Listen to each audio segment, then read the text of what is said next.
beri nama pedang ini Naga Puspa. Selamatkan dia. Jangan sampai jatuh ke tangan pendekar berwatak jahat.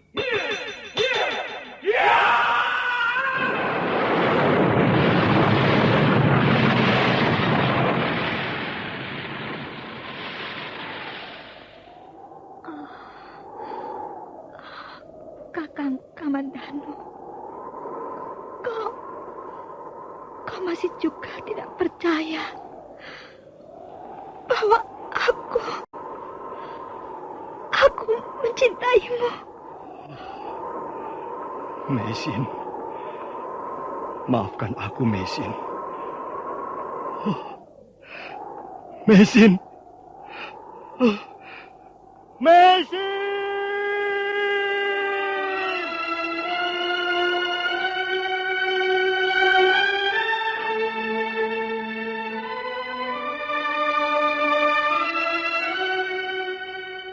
Tutur Tinula.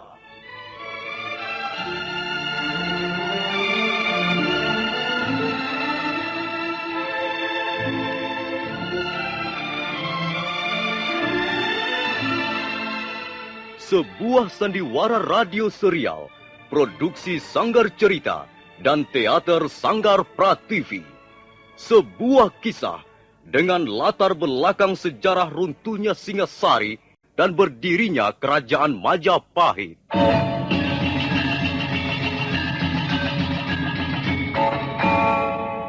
Sandiwara ini didukung oleh pemain-pemain radio yang sudah ternama. Ferry Fadli, Ivone Rose, dan Eli Ermawati.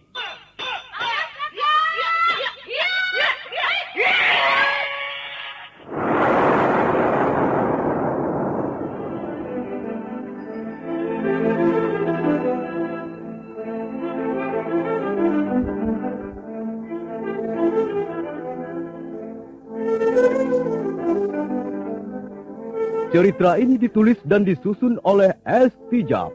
Teknik dan montase dikerjakan oleh M. Pranoto dan Edwin Sutandi. Sutradara Bambang S.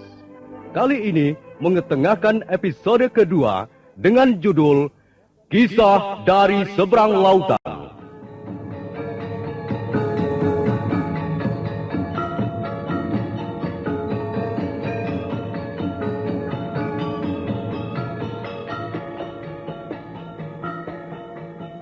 Dalam seri yang ke-33 ini didukung oleh para pemain.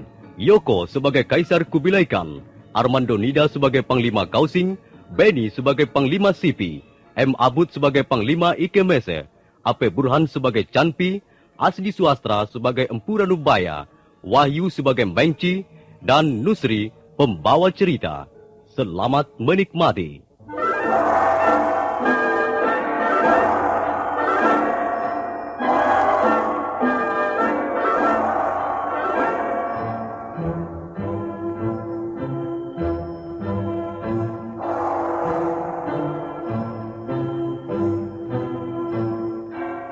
Kaisar Kubilai Khan memandang tajam ke arah Panglima Kausing yang masih berlutut di depannya. Kemudian, pimpinan tertinggi bangsa Mongolia itu menyentakkan jubah kekaisarannya sebelum beranjak mendekati Panglima Kausing. Panglima Kausing? Ya, Baginda. Kau adalah salah satu panglima perang Mongolia yang menjadi kepercayaanku. Selama ini kau bekerja dengan baik, mengabdi pada kerajaan. Apa kau sama sekali tidak tersentuh hatimu melihat kelakuan Raja Singasari itu? Ampun, Baginda. Contoh saja, sebagai bangsa Mongolia yang lahir dan dibesarkan di tanah leluhur, hamba merasa tersinggung dan sakit hati. Nah, kalau begitu, bantulah aku menghukum Raja Jawa itu. Ampun, Baginda. Hamba bersedia berperang sampai titik darah penghabisan demi kebesaran Mongolia. Demi meluhurkan nama Baginda sebagai pemimpin bangsa. Tapi apa yang hendak hamba sampaikan ini, barangkali belum Baginda pahami dengan seksama. Panglima Kausing, bukankah kau hendak memfitnah Perwira Mengci? Ampun, Baginda. Hamba ingin mengutarakan suatu kebenaran, bukan fitnah. Kausing, Mengsi sudah bekerja dengan susah payah. Dia menjalankan tugasnya dengan baik selama menjadi utusanku ke Singasari. Aku dan juga kau, kita semua harus menghargai jasanya ini. Betul, Baginda. Hamba sangat menghargai apa yang telah dilakukan Mengci dalam menjalankan tugasnya sebagai duta bangsa Mongol. Tapi hamba juga menyesalkan apa yang dilakukannya sebagai seorang perwira muda. Apa yang telah dilakukannya? Mengci berusaha membalas sakit hatinya dengan cara-cara yang tidak kesatria. Apa maksudmu? Ampun, Baginda. Raja Singhasari itu memang patut mendapat peringatan keras atau hukuman. Kalau perlu kita kirim bala tentara untuk membuat Raja Jawa itu mau membuka matanya dan selanjutnya tidak lagi memandang rendah nama Baginda Kaisar Kubilai Khan. Tapi apa yang dilakukan Mengci sungguh-sungguh tidak mencerminkan kebesaran bangsa Mongol yang kita bangga-banggakan selama ini. Coba kau bicara dengan lebih jelas lagi, Panglima Kausing. Jangan berbelit-belit. Ampun, Baginda. Terus terang, hamba kurang bisa menyetujui tindakan brutal yang hanya menuruti hawa nafsu. Mengapa harus membunuh orang tua itu? Mengapa tidak? Dan mengapa hal itu kau anggap tindakan brutal, Kausing? Iya, Baginda. Aku tidak mau bicara lagi soal ini. Kalau kau tidak setuju, kau bisa mengutarakan pendapatmu besok di depan sidang. Ampun, Baginda. Barangkali Baginda bisa mempertimbangkan lagi persoalan orang tua itu. Apa urusanku? Dia orang asing, bangsa lain. Apa keuntunganku membela kepentingannya, oh? Dan lagi, dia sudah tidak menaruh hormat padaku. Kalau memang hasil sidang memutuskan kepalanya harus dipenggal, nah, si tua Lanupaya itu harus diseret ke depan Algojo. Aku tidak akan menghalanginya lagi. Dia sama sekali tidak ada gunanya kita biarkan tetap hidup. Ampun, Baginda. Barangkali orang tua itu akan banyak gunanya seandainya Baginda sudi mendengarkan keterangan hamba. Apa gunanya orang tua itu? Dia tidak bisa apa-apa. Dia hanya akan merepotkan kita. Bahkan dia akan menimbulkan kesalahpahaman di antara kita. Orang tua itu mempunyai keahlian khusus, Baginda. Keahlian apa? Hamba sudah membuktikannya sendiri. Orang tua itu sangat ahli dalam pembuatan senjata tajam untuk keperluan perang. Panglima Kausing lalu menceritakan apa yang dilihatnya dalam penjara. Juga tak lupa dia menceritakan apa yang dilakukan Mengci atas diri Empu Ranubaya sesuai keterangan yang diberikan Canpi. Kaisar Kubilai Khan tertegun sejenak mendengar penjelasan yang dituturkan panglimanya. Benar apa yang kau katakan itu, Panglima? Hamba tidak berani berdusta di depan Baginda. Hamba bersedia dihukum berat kalau memang keterangan hamba ini terbukti palsu adanya. Kau sudah melihat sendiri kemampuannya yang hebat itu? Baginda pun sekarang bisa melihatnya. Baginda tahu, pedang ini buatan keluarga hamba. Sebagai pewaris ilmu turun-temurun dari leluhur hamba. Baginda Kaisar Genghis Khan sendiri banyak memesan senjata serupa sewaktu mempersiapkan diri menaklukkan negeri Turfan dan seluruh daratan Cina. Ya, aku tahu. Keluargamu memang terkenal ahli membuat senjata. Lalu ada apa dengan pedangmu itu? Mohon, pedang hamba ini Baginda teliti dengan seksama. Coba lihat. Apa maksudmu, Panglima Kausing? Aku tidak melihat keanehan apa-apa atas pedangmu ini. Pedang itu bahan logamnya digali dari lembah kuil pingsan, Baginda. Ya. Karena itu sangat keras. Tapi apa yang dilakukan orang tua itu hampir-hampir membuat hamba tidak percaya pada akal sehat hamba sendiri. Coba Baginda periksa lagi. Ya. Aku melihat ada beberapa golesan di bagian ujung pedang ini. Apa artinya, Panglima Kausing?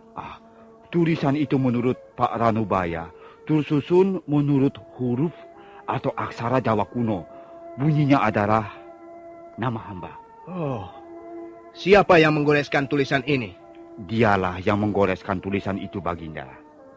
Dengan sebuah pisau kecil orang tua itu mampu menoreh pedang yang begitu keras. Ujung pisaunya sampai berasap waktu dia menulisi pedang hamba itu, Baginda.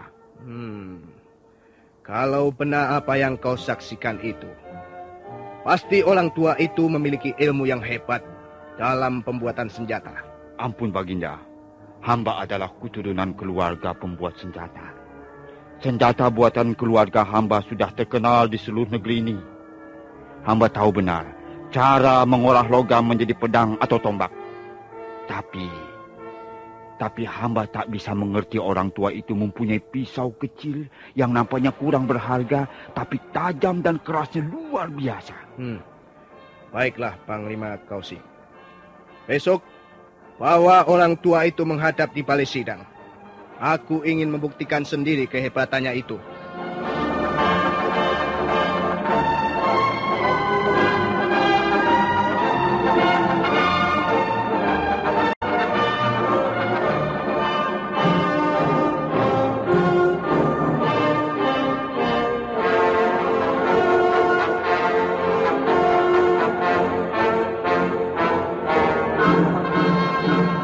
Apa maksudnya Panglima Kausing mengunjungi orang tua itu di penjara?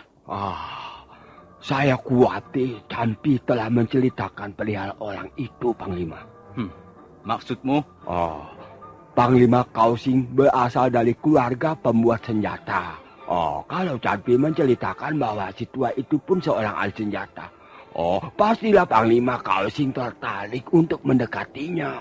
Kulihat sore tadi Panglima Kausing diam-diam menghadap Kaisar. Wah, jangan-jangan Panglima Kausing berusaha mempengaruhi jalan pikiran Kaisar. Dengan menggunakan keahlian si tua bangka itu. Itu bisa saja terjadi. Tapi bagaimanapun, aku tidak menyukai orang Singasari itu terus bercokol di negeri ini. Bagus. Ia harus ikut menanggung akibat perbuatan rajanya ke Tanegara. Benar Panglima Sibi. Kalau kepalanya sudah memusuhi kita, maka ekornya harus siap-siap dipotong. Soal ini aku yang akan mengaturnya, Mengci. Bagus. Kau tunggu saja apa yang akan kuperintahkan. Baik, Panglima.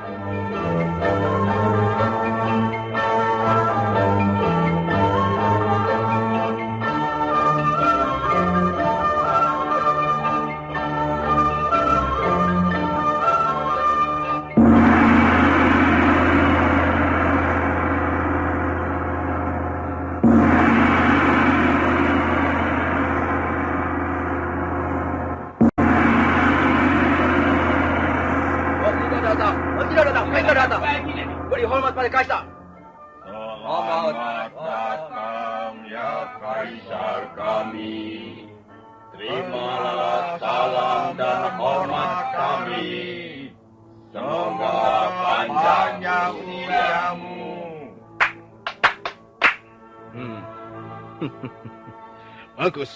Bagus. Nampaknya semuanya sudah hadir. Bagus. Nah, silakan duduk semuanya. Kita berkumpul hari ini untuk membahas masalah bagaimana sikap kita terhadap Raja Singasari yang telah menghina bangsa kita. Coba, aku ingin mendengar pendapatmu, Panglima Sihpi. Ampun, Baginda. Jelas, Raja Singasari itu telah menghina kita. Dia melukai utusan kita dan merobek-robek surat yang Baginda kirimkan untuknya. Karena itu, kita harus membalas penghinaan ini, Baginda.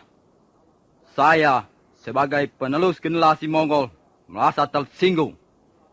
Karena itu, hamba usulkan, penggal kepala orang Singasari itu, kirimkan pada Kertanegara disertai surat tantangan perang.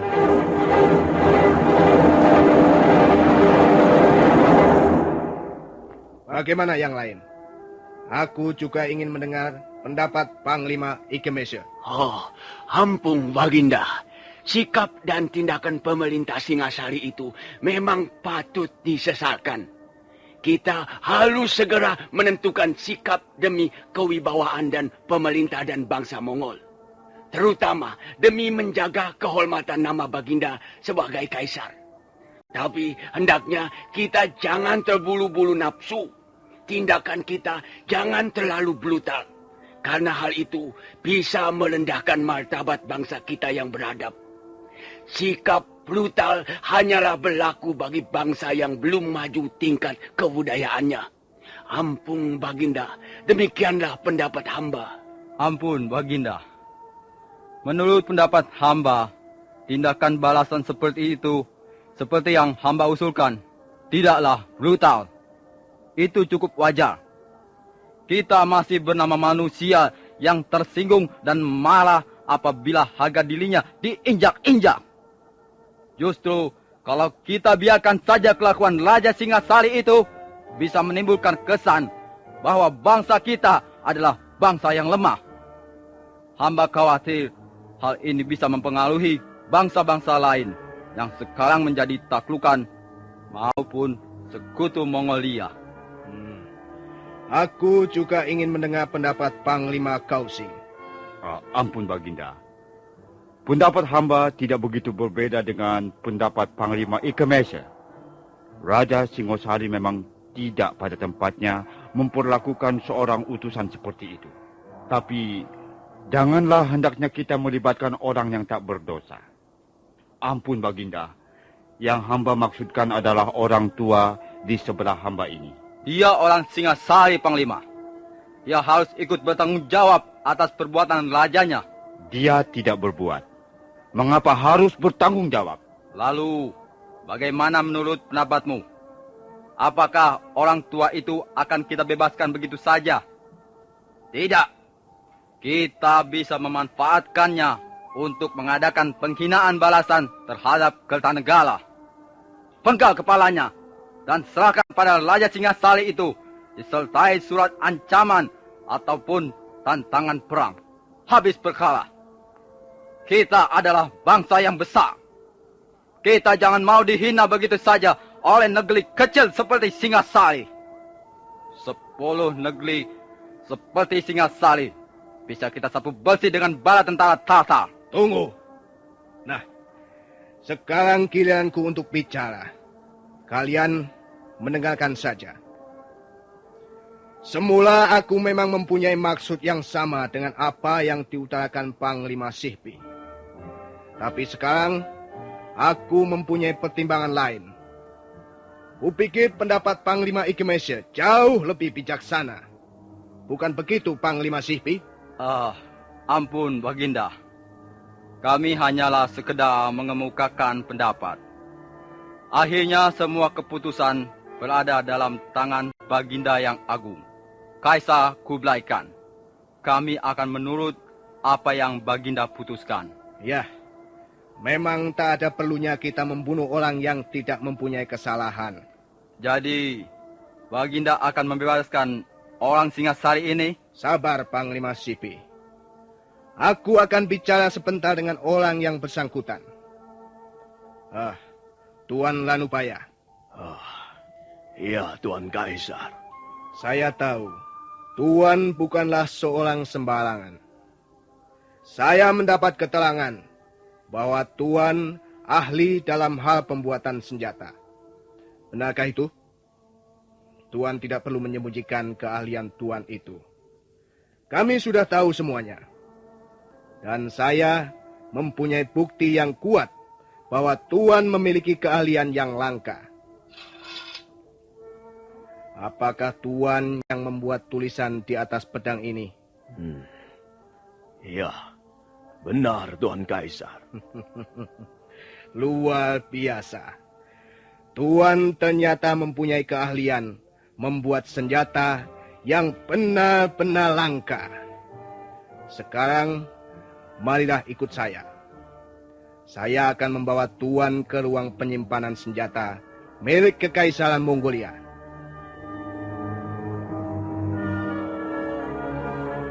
Kaisar Kublai Khan lalu membawa Empu Ranubaya melihat berbagai macam senjata yang tersimpan dalam ruangan khusus.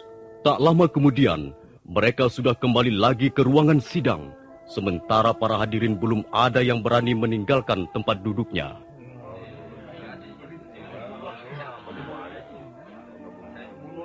Bagaimana Tuan Lanubaya? Saya ingin tahu apa kesan Tuan setelah melihat berbagai macam senjata yang tersimpan di ruangan tadi. Tidak jauh berbeda dengan senjata yang pernah saya lihat, Tuan Kaisar. Semuanya terbuat dari bahan logam yang masih muda usianya. Semuanya kurang bermutu? Ya, semuanya. Tapi ada 3 macam benda yang terbuat dari bahan logam yang barangkali agak berbeda mutunya. Bahan logam benda itu sepertinya cukup tua.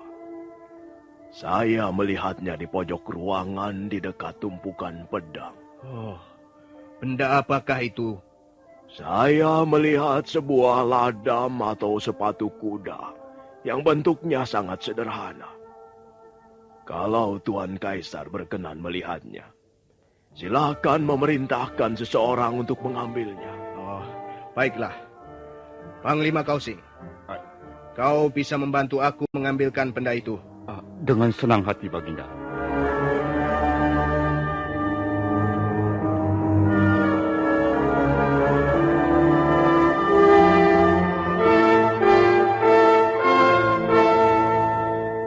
Maaf, Baginda. Mungkin benda ini yang dimaksudkan Tuan Lanubaya. Iya. Apa benar benda ini yang Tuan maksudkan? Iya. Benar, Tuanku Kaisar. Sepatu kuda itulah yang saya maksudkan. Kalau tidak salah, sepatu kuda ini sudah ada sejak Kaisar yang lama memerintah Mongolia. Apakah ada yang tahu mengenai sejarah benda ini? Ampun Baginda. Barangkali hamba masih mengenali benda tersebut. Kalau hamba tidak keliru, sepatu kuda itu merupakan hadiah atau cindilan mata dari Raja Singasari yang terdahulu. Iya, memang benar. Kita sejak dulu menjalin hubungan baik dengan Tumapel atau Singasari. Kalau hamba tidak salah, benda tersebut dimaksudkan sebagai lambang persahabatan antara kerajaan Singasari dan Mongolia. Iya. Tapi saya tidak melihat keistimewaan apa-apa pada benda ini. Dapatkah Tuan Lanubaya menjelaskannya sekaligus memberikan buktinya? Benda itu memang sederhana. Seperti ladam kuda pada umumnya. Ya. Tapi bahan logam yang dipakai benar-benar tua umurnya. Buktinya? Baik, saya akan membuktikannya. Tapi maaf, bukan di sini tempatnya, melainkan di halaman sana. Empu Lanubaya lalu berjalan keluar diikuti Kaisar Kublai Khan dan yang lain. Sesampai di halaman balai sidang, Empu Lanubaya meletakkan ladam kuda di atas sebongkah batu. Mengci yang juga hadir dalam pertemuan itu nampak kurang senang. Beberapa kali dia berbisik-bisik pada Panglima Sipi.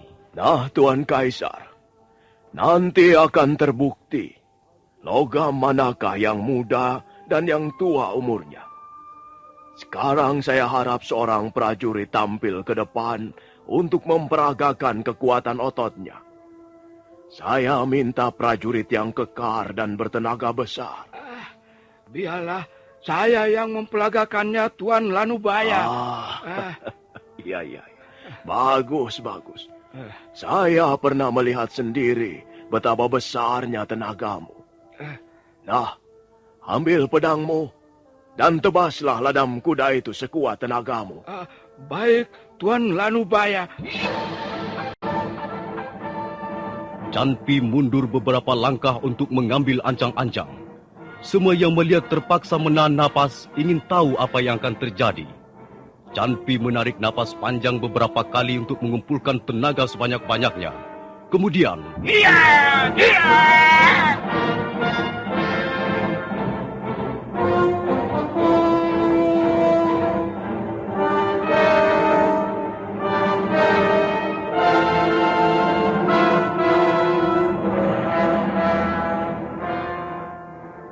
Semua yang ikut menyaksikan di halaman balai sidang kerajaan Mongolia menahan napas.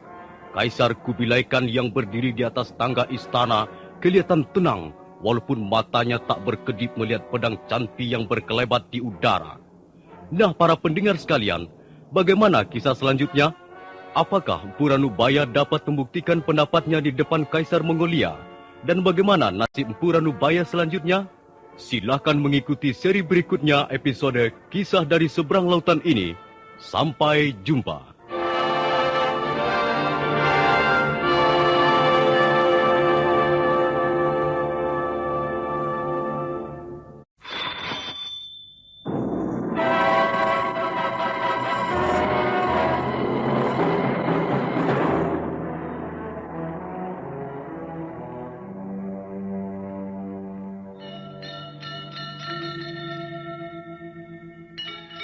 Beri nama pedang ini Naga Puspa. Selamatkan dia. Jangan sampai jatuh ke tangan pendekar berwatak jahat.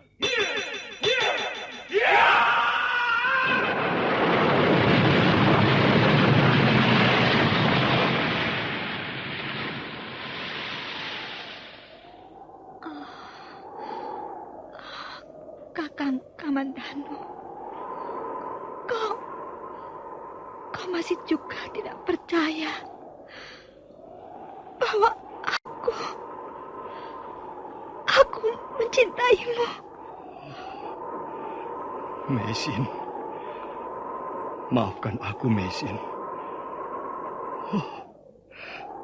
Mesin.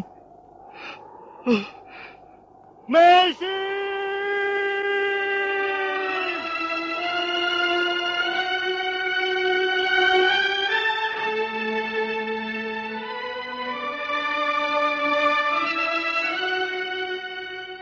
Tutur Tinula.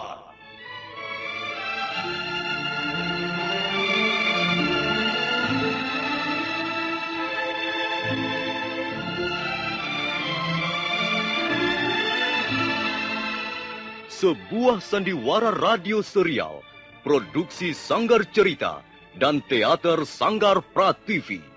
Sebuah kisah dengan latar belakang sejarah runtuhnya Singasari dan berdirinya Kerajaan Majapahit.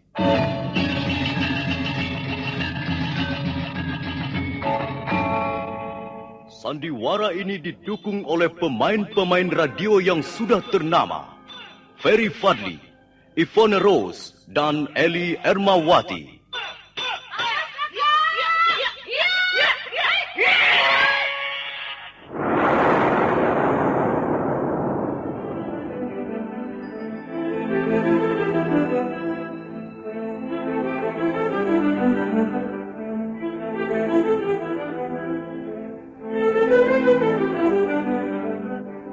Cerita ini ditulis dan disusun oleh S. Tijab.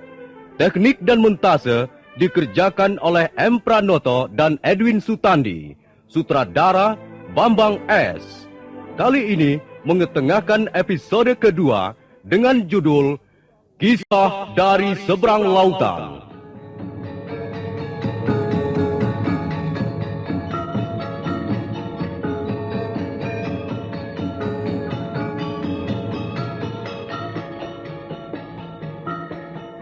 Dalam seri yang ke-34 ini didukung oleh para pemain.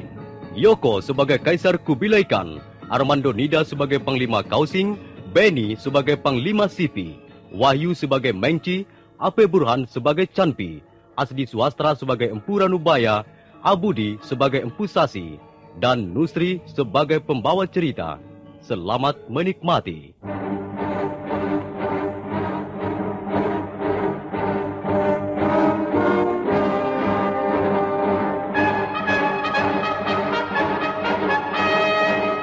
Canpi yang bertubuh tegap dan kekar, dengan otot-otot lengan yang menonjol dan berkilat-kilat, mulai mengambil ancang-ancang.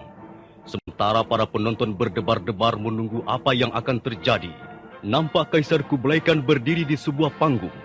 Matanya menatap tajam ke arah Canpi yang mulai mengayun-ayunkan pedangnya.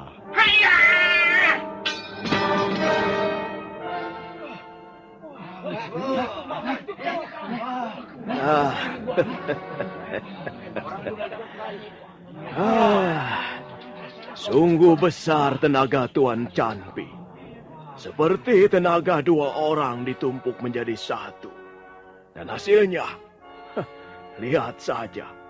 Pedangnya patah menjadi dua bagian.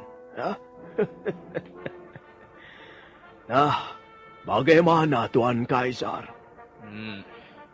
Coba sekali lagi. Aku masih belum puas hanya melihat sekali saja. Iya. Boleh saja Tuan Kaisar. Saya kira tak ada gunanya. Karena hanya akan membuang-buang pedang percuma. Ayo, siapa mau mencoba lagi? Silahkan, ayo. Berikan pedangmu, prajurit. Panglima Sipi kelihatan tidak senang melihat tontonan itu. Jiwa prajuritnya bangkit. Maka segera dia menyambar pedang prajurit di sebelahnya. Kemudian... Iya!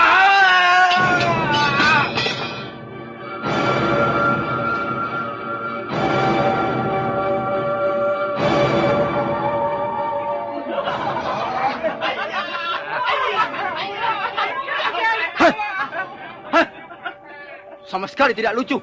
Sudahlah, cukup. Baginda, hamba rasa orang tua ini sengaja ingin menghina kita. Cukup kataku. Sekarang, mari kita kembali lagi ke balai sidang.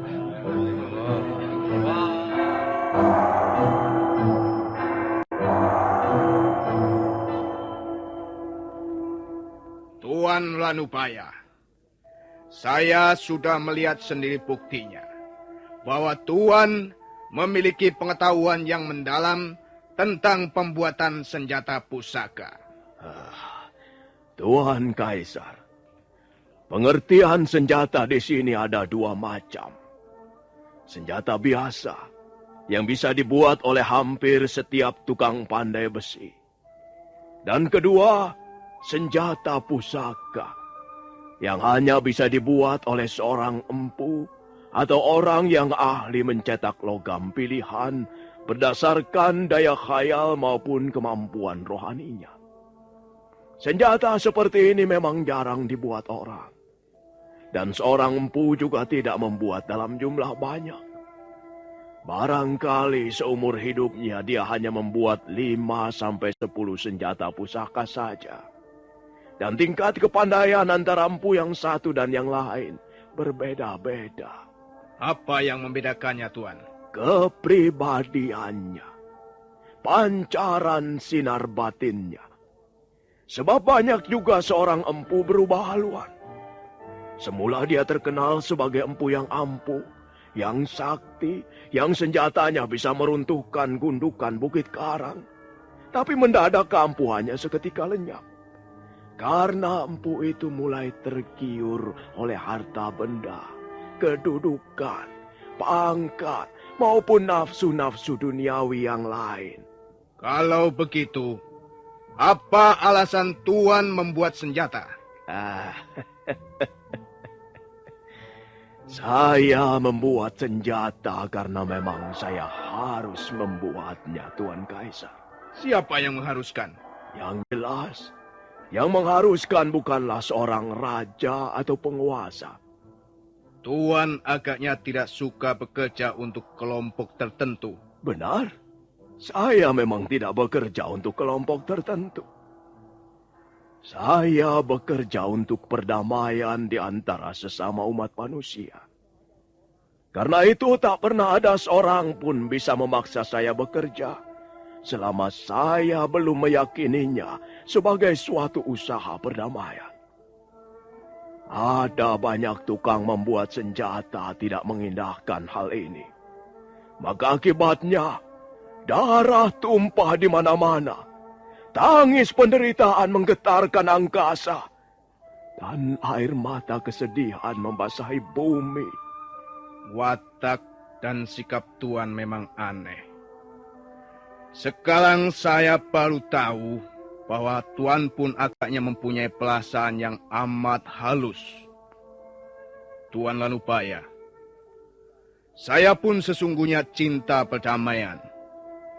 Saya banyak menjalin persahabatan dengan para cendekiawan dari negeri lain. Saya sangat menyukai ilmu pengetahuan. Karena itu, saya gembira bisa berkenalan dengan Tuan. Mulai sekarang, Tuan bukanlah seorang tawanan. Tuan adalah tamu saya. Tamu bangsa Mongolia.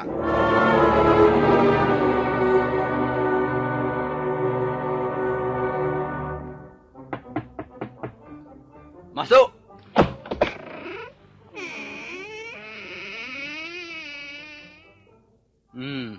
Kau Mengci. Duduklah. Terima kasih, Panglima. Saya menunggu perintah Panglima, Panglima Sipi selanjutnya. Sekarang keadaannya menjadi sulit. Orang tua itu mulai dekat dengan Kaisar. Semua ini pasti gara-gara Canpi. Dari mana Panglima Kausing tahu bahwa orang tua itu pandai membuat senjata? Kalau bukan dari dia tentu. Sudahlah. Jangan menyesalkan orang lain. Lalu apa yang bisa kita lakukan sekarang, Panglima? Untuk saat ini, kita hanya bisa menunggu. Menunggu? Iya. Menunggu kesempatan. Awas. Kau jangan bertindak gegabah. Iya. Jangan melakukan apa-apa di luar sepengetahuanku. Kita harus mencari kesempatan yang baik guna menyingkirkan si tua Landubaya itu dari samping Kaisar.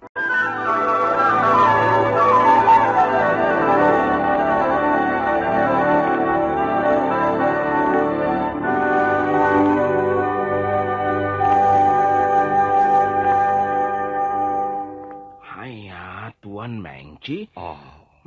Aku mau bicara denganmu sebentar, Cantik. Ya, baiklah Tuan Mengci.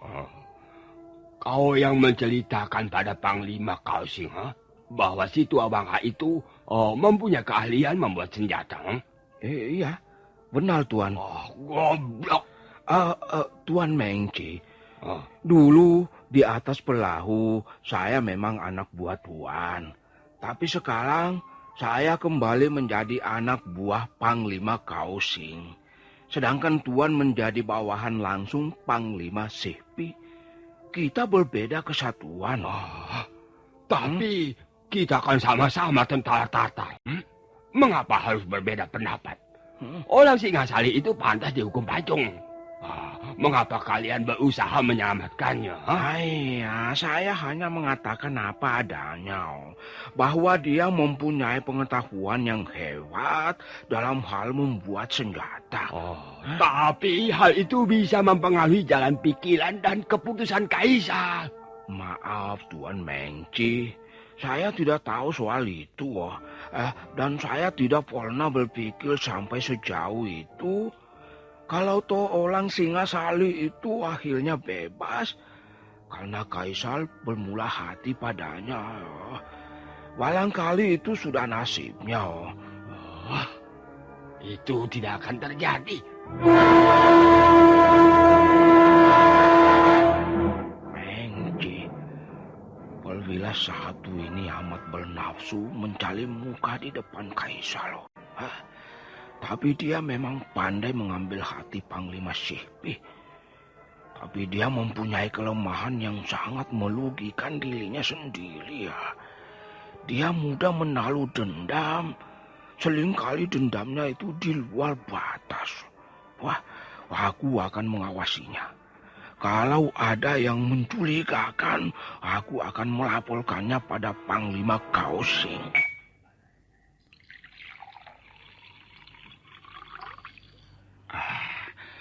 Kau tidak usah khawatir, Canpi. Mereka tidak akan bisa berbuat banyak. Pak Ranubaya sekarang sudah mendapat kepercayaan penuh dari Kaisar. Maksud Tuan Panglima? Tadi pagi saya menemui Kaisar. Kaisar kelihatan sangat berkenan ketika aku menanyakan pria Pak Ranubaya. Barangkali dan kemungkinan besar Pak Ranubaya akan dibebaskan.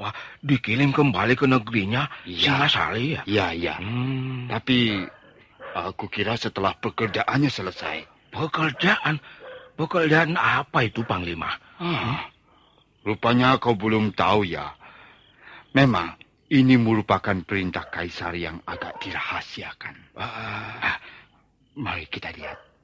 Tapi tunggulah, aku berpakaian dulu. Mau kemana, Panglima? Kita akan mengunjungi orang Singasari itu. Kita akan melihat dari dekat bagaimana dia bekerja membuat senjata pusaka.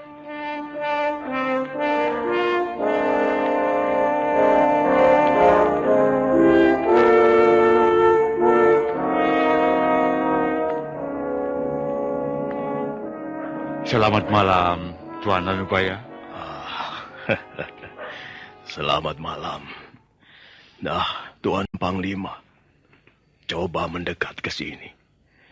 Akan saya perlihatkan sesuatu pada Tuan. Apa itu, Tuan Ranubaya? Semula saya agak bingung juga. Kaisar meminta agar saya membuat sebuah senjata pusaka untuk kenang-kenangan. Tapi kemudian saya ingat ada 3 macam benda yang tersimpan di ruangan khusus tempo hari. Lihat. Nah, di negeri kami, benda seperti ini namanya cente. Benda ini salah satu dari sekian macam alat untuk bermain musik. Di negeri kami namanya gamelan. Lihat, bentuknya lucu bukan? Tapi jangan dilihat bentuknya. Saya mengagumi jenis logam yang dipergunakannya. Termasuk logam tua juga umurnya. Kata Panglima Ikemese, cente, ladam kuda dan keris kecil ini memang merupakan hadiah dari Raja Singasari. Benda-benda ini oleh Prabu Ranggawuni dimaksudkan sebagai cindera mata, sebagai lambang persahabatan antara Singasari dan negeri Mongolia. Jadi Tuan akan membuat senjata dengan mempergunakan 3 macam benda ini? Iya, benar begitu. 3 benda ini akan saya bubur kembali. Akan saya lebur menjadi 1, baru dicetak lagi. Ya, suatu pekerjaan yang lumayan beratnya. Ya, tapi dengan begitu Tuan akan bisa bebas dari hukuman. Dan kemungkinan besar Tuan bisa kembali ke negeri Tuan. Apa begitu? Kalau Tuan dapat membuat senjata pusaka yang berkenan di hati Kaisar, saya jamin Tuan akan dibebaskan. Tuan Panglima, saya membuat senjata pusaka bukan untuk apa-apa. Saya sudah tua. Soal nasib, saya sudah pasrahkan pada kehendak Hyang Widi, penguasa seluruh jagat semesta ini. Apakah saya mau dibebaskan atau dipenjara selamanya? Apa mau dikembalikan ke negeri saya atau dibuang ke tengah laut? Saya tidak ambil pusing. Apakah Tuan bisa bekerja dengan baik di tempat seperti ini ya? Tempat ini cukup bagus untuk bekerja. Saya menggambarnya di atas meja marmer ini. Bagaimana menurut pendapat Tuan? Aneh sekali bentuknya, Panglima. Tuan Ranubaya, apakah ini yang namanya keris? Iya, betul. Bentuknya memang keris Nagatapa. Keris yang tidak berlekuk. Tapi ukurannya saya memakai ukuran pedang bangsa Mongolia. Saya kira 3 macam bahan ini akan cukup dipergunakan untuk mencetak senjata yang aneh ini. Memang aneh sekali bentuknya, Tuan. Aneh, tapi nyata. Berapa lama kira-kira Tuan selesai membuat senjata ini? Saya membutuhkan waktu 40 hari untuk merampungkannya, Tuan. Lama sekali ya. Saya pernah merampungkan 1 keris naga pola, keris berlekuk 7, dalam 9 bulan, Tuan. Iya. Kami percaya. Kerana senjata yang Tuan ciptakan mempunyai mutu yang sangat tinggi. Nah, baiklah Tuan. Sudah terlalu malam, kami minta diri. Iya. Terima kasih atas kunjungan Tuan-Tuan. Mulai besok barangkali Tuan-Tuan atau siapapun tak bisa menemui saya lagi. Karena saya harus bekerja keras. Iya, kami mengerti. Dan kami tidak akan mengganggu Tuan. Selamat bekerja Tuan Anua ya.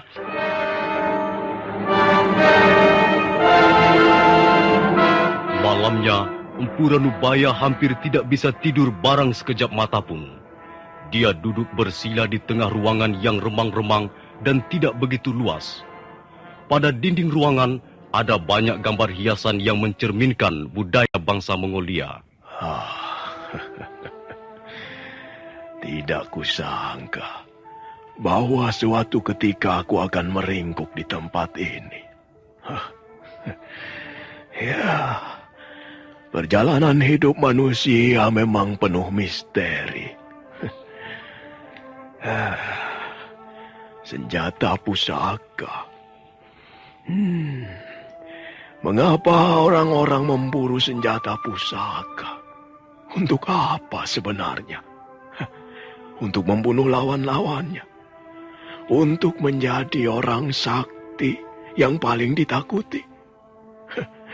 Dan setelah itu mau apa lagi? Apakah dia bisa menjadi orang yang bahagia? Ya, begitulah adanya. Manusia penuh diselimuti misteri, seperti kehidupan itu sendiri. Baiklah, aku akan membuat satu lagi senjata pusaka. Mudah-mudahan senjata yang kucipta bisa membuat manusia mencintai sesamanya. Bisa membuat isi alam ini damai dan sejahtera.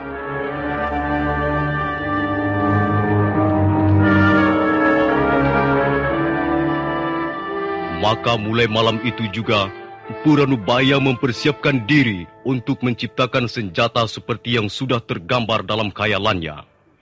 Selama 3 hari 3 malam, dia tidak tidur, tidak makan ataupun minum. Duduk bersila dengan napas teratur dan tubuh sama sekali tidak bergerak. Pada malam ketiga, dia seolah bermimpi, antara sadar dan tidak, dia melihat orang tua berjanggot putih mengampirinya. Ranubaya, anakku, bangunlah dari semedimu. Apa yang sudah menjadi keputusanmu itu sudah baik.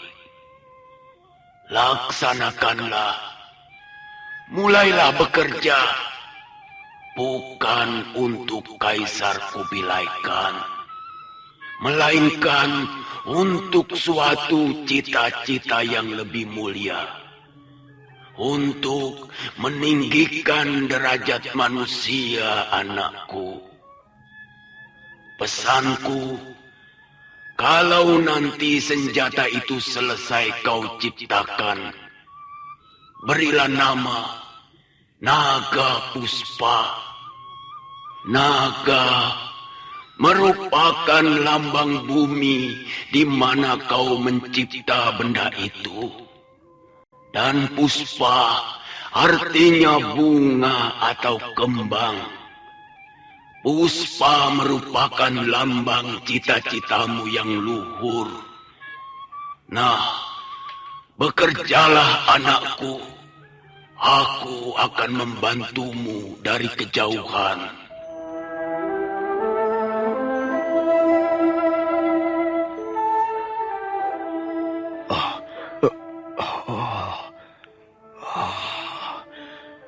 Apakah aku tertidur dan sedang mimpi? Rasanya tidak. Aku seperti melihat wajah dan sosok guruku, Empu Sasi.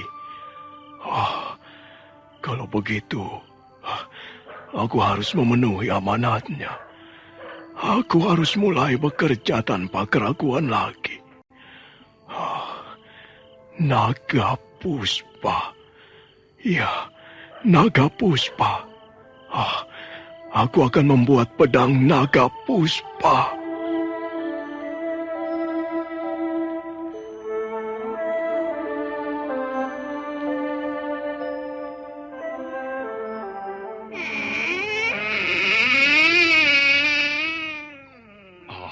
Panglima. Duduklah, Mengci. Ya. Tidak perlu kau ceritakan. Aku sudah tahu semuanya. Kaisar menyuruh orang Singasari itu membuat senjata pusaka untuk kerajaan Mongolia. Kalau hal itu terjadi, berarti si tua bangka akan bebas dan pulang ke negerinya gitu. Apakah senjata itu belum selesai dibuat? Belum Panglima.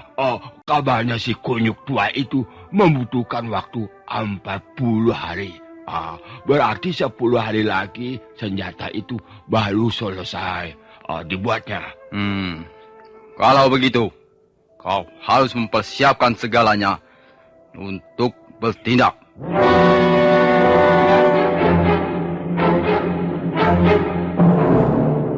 Suasana dalam ruangan menjadi sunyi. Mengci dan Panglima Sipi berdiam diri, namun nampak di wajah dua orang itu tengah berkecamuk penuh rencana. Nah, para pendengar sekalian, apa yang direncanakan oleh Panglima Sipi dan Mengci? Apakah rencana mereka akan berhasil? Silakan menunggu episode Kisah dari Seberang Lautan seri berikutnya. Sampai jumpa.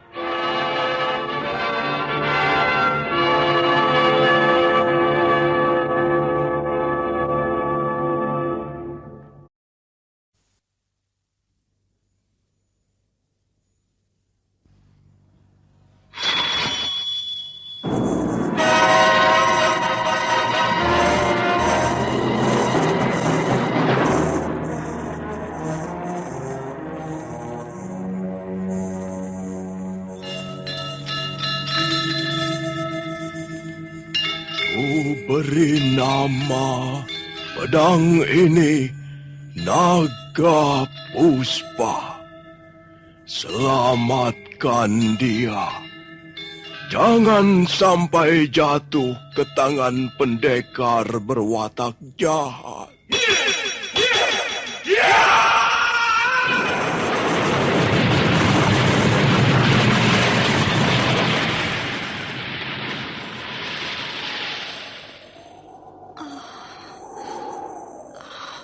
Kakang Kamandanu, kau masih juga tidak percaya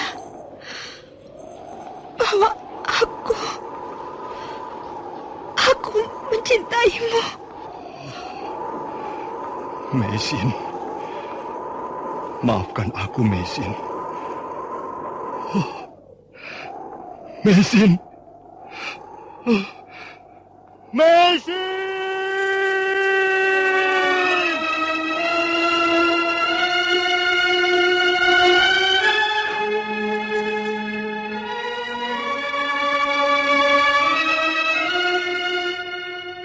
Tutur Tinular.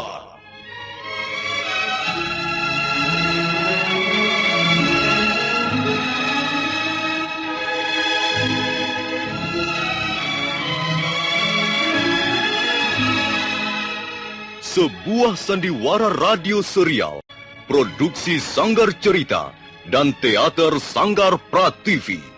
Sebuah kisah dengan latar belakang sejarah runtuhnya Singasari dan berdirinya Kerajaan Majapahit.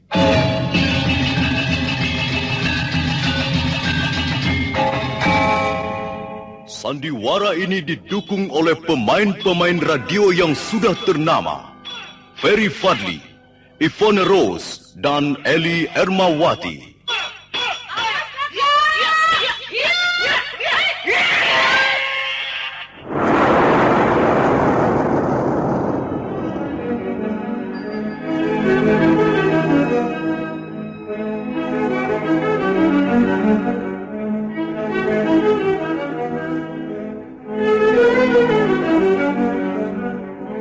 Cerita ini ditulis dan disusun oleh S. Tijab.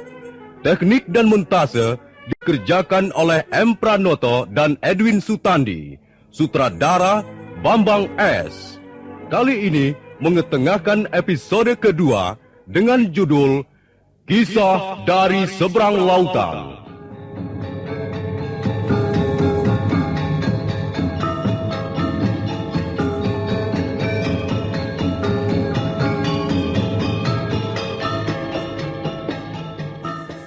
Dalam seri yang ke-35 ini didukung oleh para pemain. Armando Nida sebagai Panglima Kausing, Benny sebagai Panglima Sipi, Edi Dosa sebagai Lau Sisan, Eli Ermawati sebagai Mesin, Wahyu sebagai Mengci, Ape Burhan sebagai Canpi, Asdi Suhastra sebagai Empu Ranubaya, dan Nusri pembawa cerita. Selamat menikmati.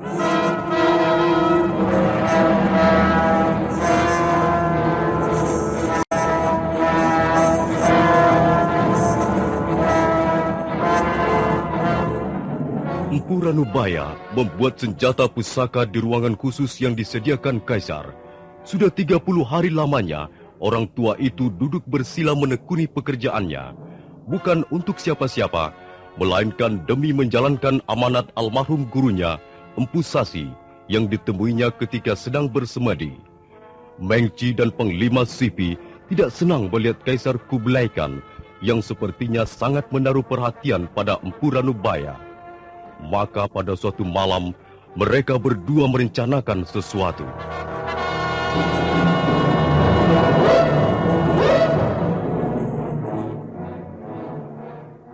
Dengar, Mengci.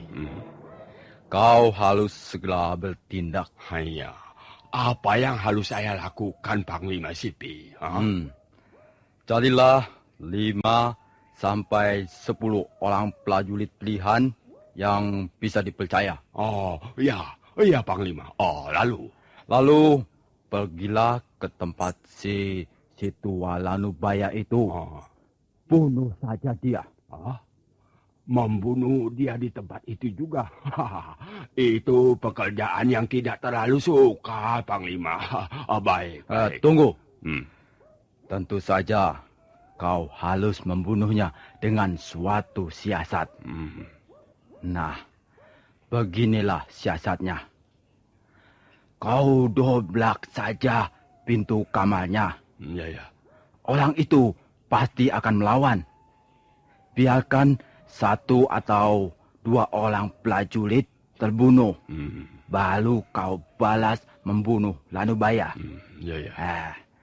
Nanti kalau Kaisar menanyakan alasannya, kau tinggal menjawab bahwa orang Singasari itu bermaksud melarikan diri.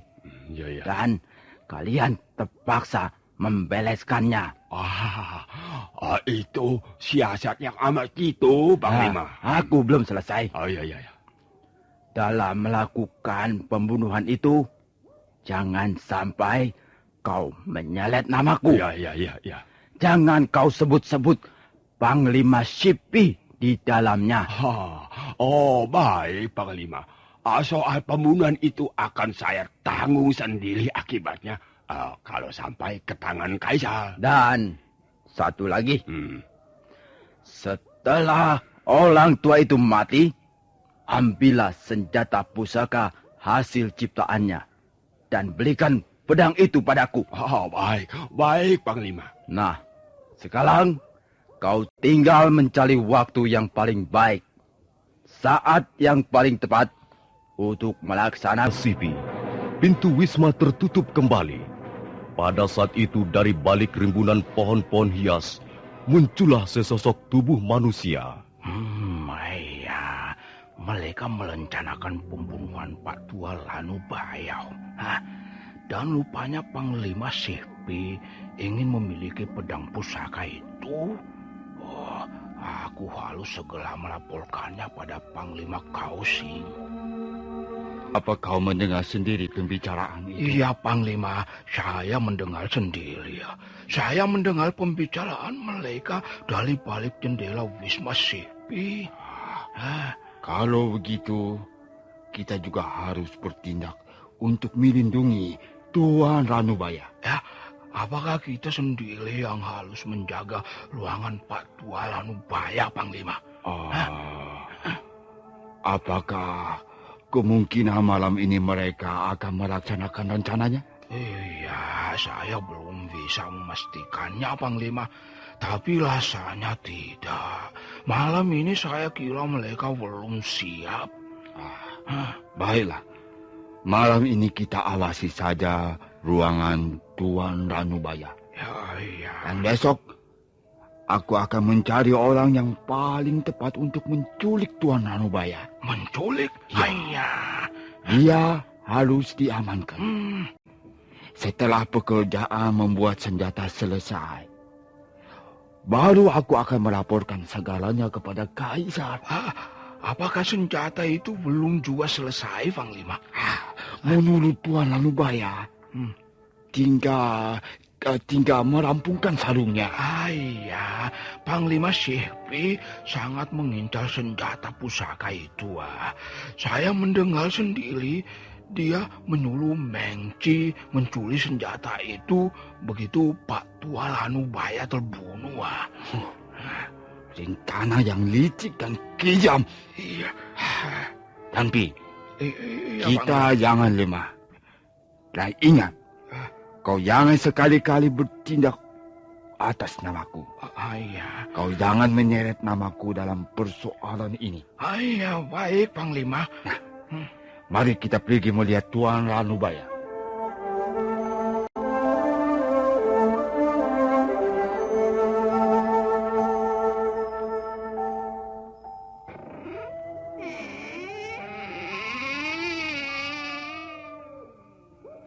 Selamat malam, Tuan Ranubaya.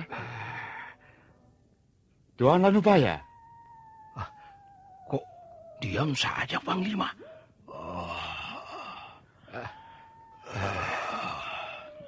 Ada tamu rupanya. Maaf kami mengganggu, Tuan. Tidak apa. Saya memang lelah sekali. Tapi apa yang menjadi tugas saya sudah rampung. Belum seluruhnya. Saya masih mempunyai waktu 1 hari lagi untuk membersihkan senjata ini.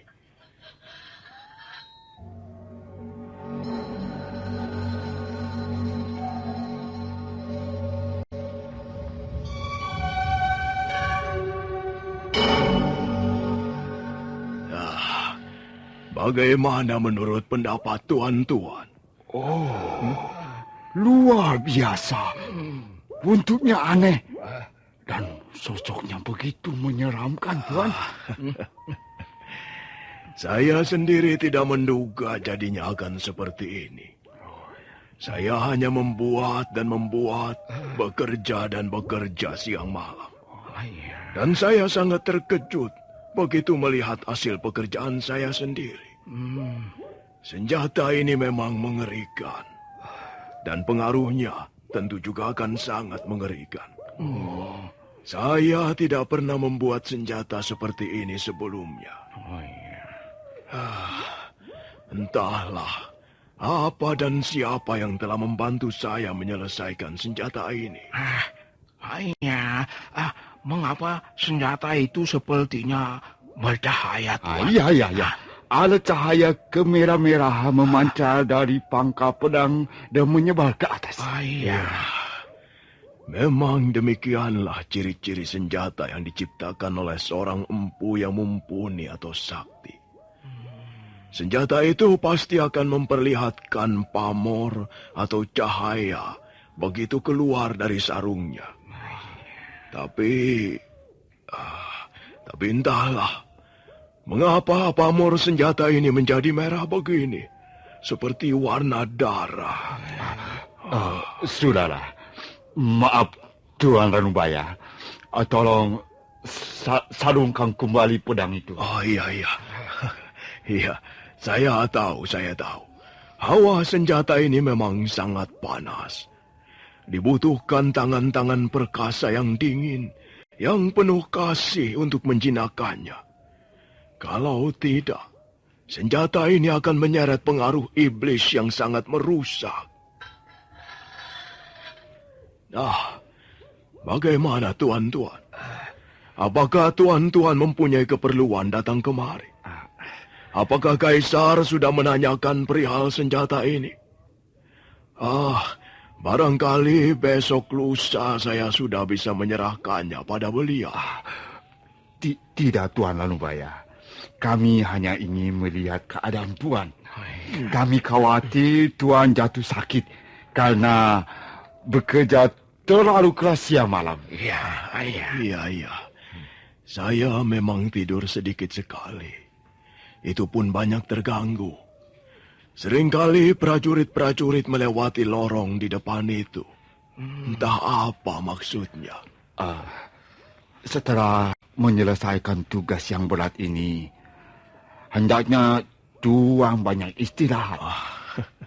Iya. Terima kasih, Tuan Panglima. Panglima. Nah, itu dia. Semalam kadangkala sampai lebih 10 kali. Tuan tenang-tenang saja di sini. Mereka tidak akan berani mengganggu Tuan. Kami akan menjaga dan melindungi Tuan. Karena Tuan sudah menjadi tamu kehormatan Kaisar kami. Mereka bertiga terus berbicara tentang banyak hal sampai jauh malam, terutama mengenai senjata pusaka. Menjelang pagi tiba, Panglima Kausing minta diri, sementara Canpi masih menemani Empu Ranubaya dalam ruangannya.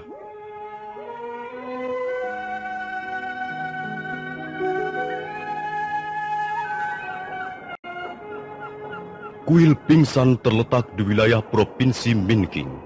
Kuil yang sederhana itu nampak tentram berdiri berseberangan dengan Bukit Homosan.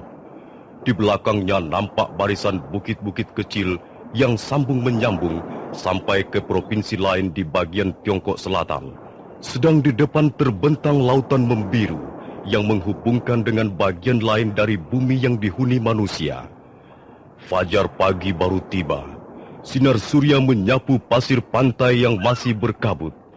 Mendadak terdengar suara derap kaki kuda yang makin lama makin mendekat.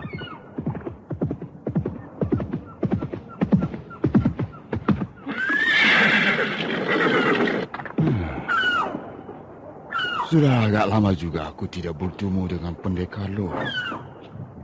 Kabarnya dia baru saja menikahi putri Paman Ma. Sungguh mengesankan. Pantai yang indah dan suasana pengantin baru yang masih hangat. Baiklah, aku tidak mempunyai orang lain yang lebih tepat untuk memikul pekerjaan ini.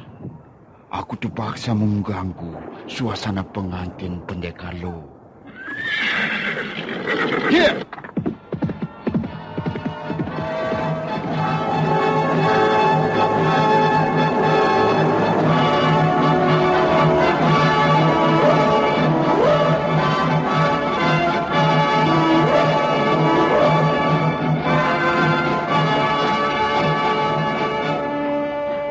Menyenangkan sekali. Udara pagi yang bersih, angin laut yang segar, burung camar, semangkok arak yang harum, dan seorang wanita cantik. Hidupmu sungguh bahagia, Pendekar Lo. Kau bisa saja, Panglima Kausing. Bukankah lebih menyenangkan tinggal di balik tembok istana Kaisar? Kulihat kau pun bahagia, wajahmu cerah dan pelutmu semakin membesar. Kita sudah lama juga tidak bertemu, Pendekar Lo. Iya. Aku lihat terakhir kalinya ketika kau menghadiri pesta perkawinanku. Betul. Aku tidak menyangka. Akhirnya kau mempunyai seorang istri juga. Semula aku kira kau hanya akan berteman dengan pedang dan ibu silat seumur hidupmu. Bagaimana kabar istrimu, Pendekar Lo? Ya, biasa-biasa saja. Putri Paman Ma itu tetap cantik, walaupun baru bangun tidur. Kalian pasti sedang membicarakan aku. Mesin, ayo. Ini ada sahabat lama datang. Kau harus ikut menyambutnya. Hah? Tentu saja, suamiku. Apa kabar? Bukankah Tuan adalah Panglima Kausing yang terkenal itu? Tuan sungguh berjasa pada negara dan tanah air. Tidak. Rasanya pujian seperti itu bisa membuat kepalaku besar. Tidak, Adi Mesin. Bukan hanya aku yang berjasa. Semua orang berjasa dalam membangun negeri Mongolia yang besar dan megah. Nah, benar dugaanku. Tuan Panglima tentulah orang yang rendah hati. Mari, silakan mencicipi hidangan pagi di daerah kami. Dan maaf, saya harus menyelesaikan pekerjaan di belakang. Ayo, Panglima Kausing. Kita santap bersama. Maklum, hanya beginilah cara kami makan pagi. Tentu tidak selengkap dan semewah masakan di istana kaisar. Dimanapun juga, jika perut kita lapar, makanan apa saja yang pantas dimakan manusia tentulah terasa lezat.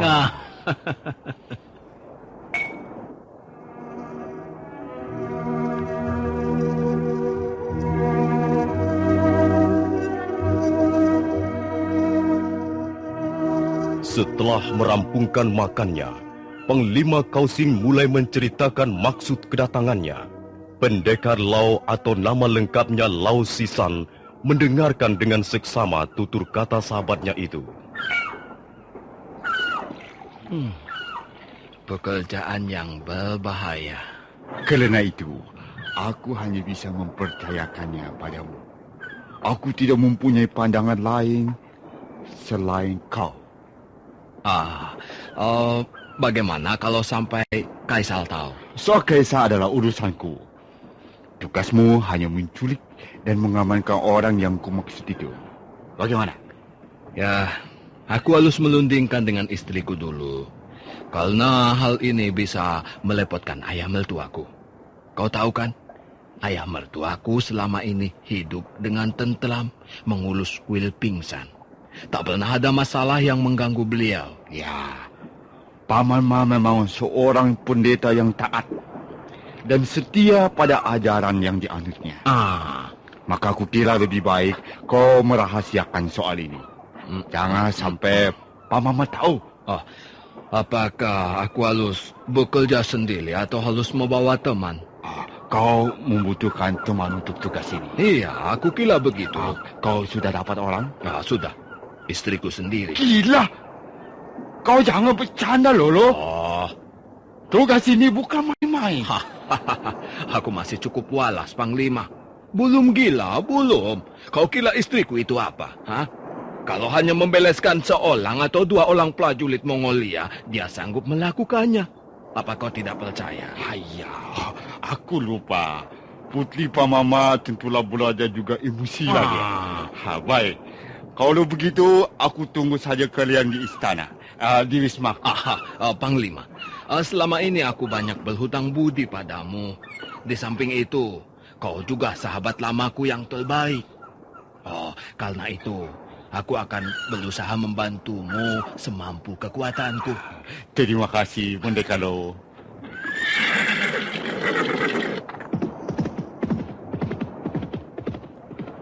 Bagaimana pendapatmu, Mesin, istriku? Aku hanya mengkhawatirkan keadaan ayah. Dia sudah tua dan semakin lemah tubuhnya. Kalau apa yang kita kerjakan ini akhirnya berbuntut panjang, dia bisa ikut menanggung kesusahannya. Karena itu, sebaiknya ayah tidak diberitahu. Kita lakukan saja dengan diam-diam. Ada apa sebenarnya di balik ini semua, Lau? Mengapa orang itu harus kita culik dan kita amankan? Apakah dia orang yang berbahaya? Dia sudah tua. Dia bukan orang Mongol. Dia datang dari negeri yang jauh, Singasali. Mengapa kita harus menculiknya? Soalnya ada sekelompok orang dalam istana yang ingin membunuhnya. Dan Panglima Kausing tak ingin hal itu terjadi. Mengapa Panglima Kausing mati-matian membela orang tua itu? Sudahlah. Mengapa kau menjadi bulung camal yang tak mau berhenti berbunyi? Kalau kau keberatan, kau boleh menemani ayah di rumah. Aku akan mencari orang untuk menemaniku nanti malam. Tidak, aku harus pergi bersamamu. Nah, kalau kau mau pergi bersamaku, aku akan menguji kemampuanmu sekarang. Aku takut kau sudah melupakan ilmu silatmu setelah menjadi Nyonya Lau yang manja. Aku tak akan lupa pada ilmu yang sudah kupelajari dari ayahku. Mau coba? Hiat!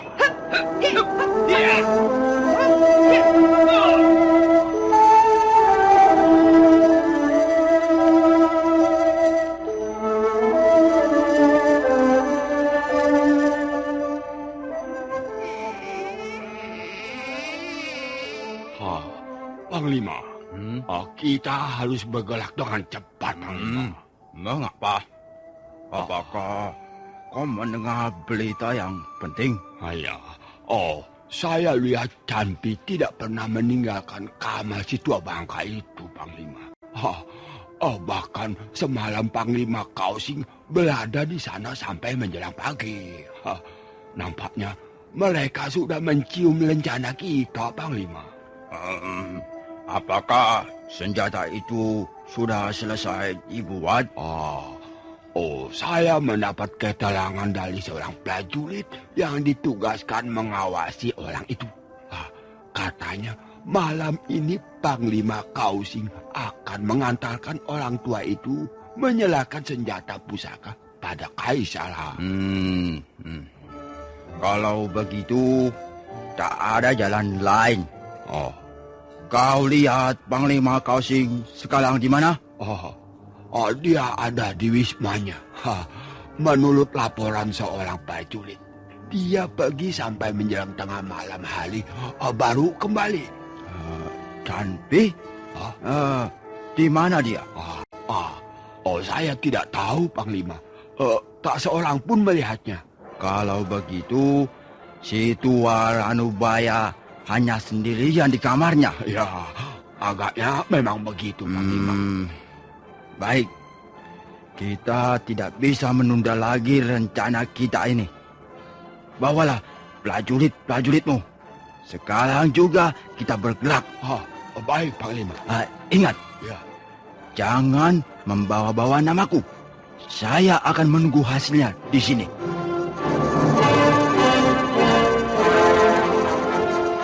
Menci bergegas meninggalkan Wisma Panglima Sipi. Sebentar kemudian, dia sudah membawa 10 orang prajurit komplotannya dan mereka bergerak menuju kamar Empu Ranubaya. Nah, pendengar sekalian, bagaimana kisah selanjutnya? Silakan menunggu seri berikutnya. Sampai jumpa.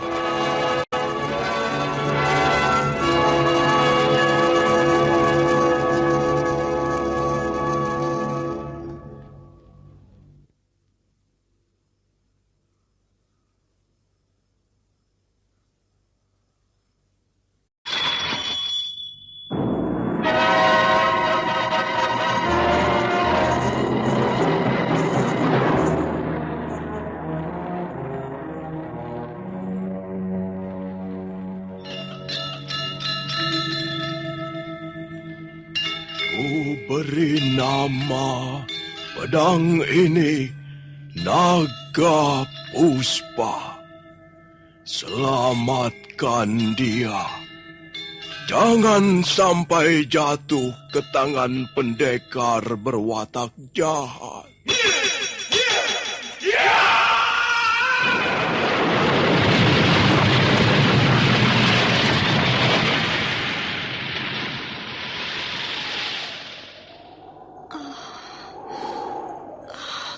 Kakang Kamandanu, kau masih juga tidak percaya bahwa aku mencintaimu. Mesin, maafkan aku, Mesin. Mesin. Mesin!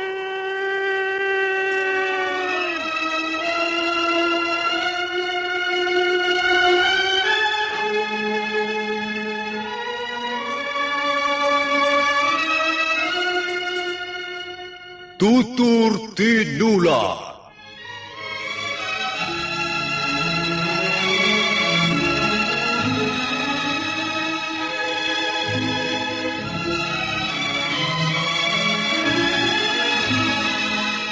Sebuah sandiwara radio serial, produksi Sanggar Cerita dan Teater Sanggar Prativi.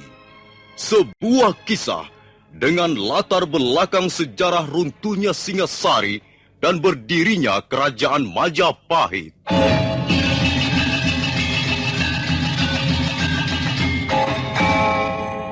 Sandiwara ini didukung oleh pemain-pemain radio yang sudah ternama.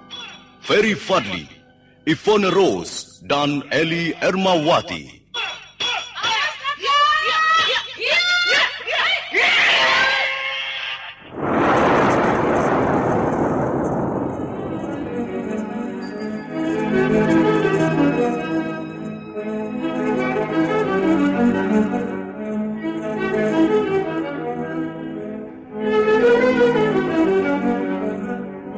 Cerita ini ditulis dan disusun oleh S. Tijab.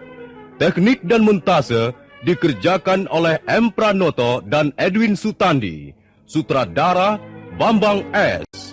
Kali ini mengetengahkan episode kedua dengan judul Kisah dari Seberang Lautan.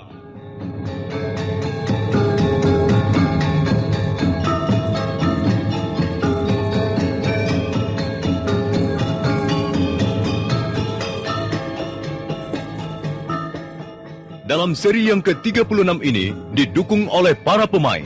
Edi Dosa sebagai Lau Sisan, Eli Ermawati sebagai Mesin, Asdi Suhastra sebagai Empu Ranubaya, Wahyu sebagai Mengci, Ape Burhan sebagai Canpi, Beni sebagai Panglima Sipi, dan Nusri pembawa cerita.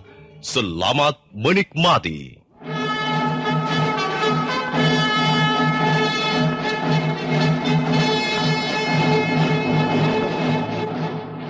Malam baru saja turun.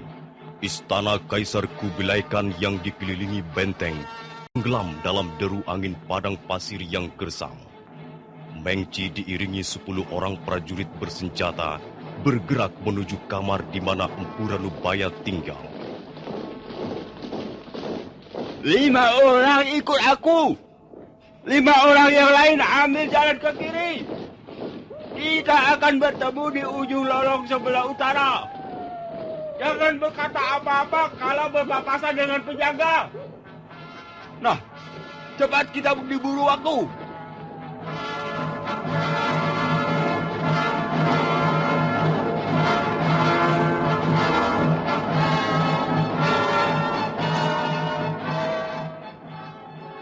Malam terasa lengang. Empu Ranubaya duduk lesu di tepi pembaringan. Mendadak hatinya merasa terasing dan sunyi. Aneh sekali perjalanan hidup manusia itu. Siapa mengira kalau suatu waktu Empu Ranubaya akan tercampak di negeri orang. Suasana malam ini terasa lain. Naluriku mencium sesuatu yang lain. Ada yang kurang beres rupanya.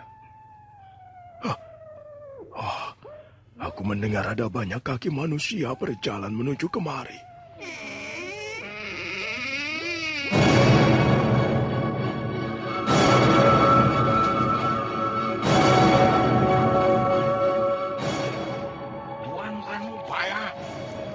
Tinggalkan tempat ini.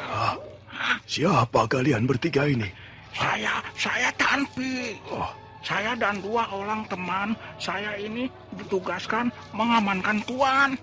Ada sekelompok orang mau membunuh Tuan malam ini. Apa benar kau Canpi? Apakah Tuan tidak mengenali lagi suara saya?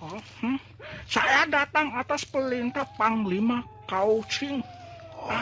Ayo cepat Tuan, kita menyingkir dari tempat ini. Aneh sekali. Ada sekelompok orang mau membunuhku.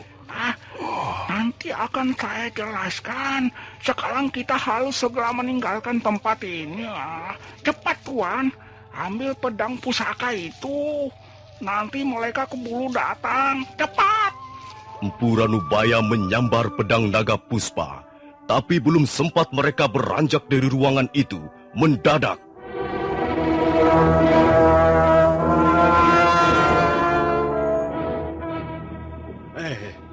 Pak Tua, kau mau melarikan diri bukan? Siapa teman-temanmu ini?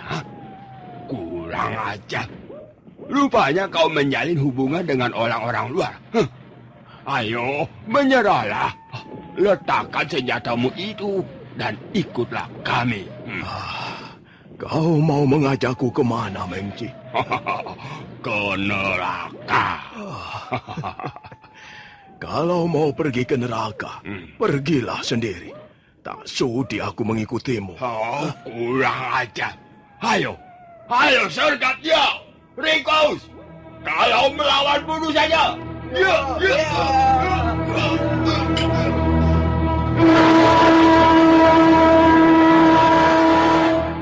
Mengci dan prajurit-prajuritnya yang berjumlah 10 orang segera menyergap. Empu Ranubaya serentak melawan dengan seluruh kemampuannya. Sementara Canpi dan 2 orang temannya yang menggunakan cadar berusaha membendung serangan Mengci yang semakin gencar.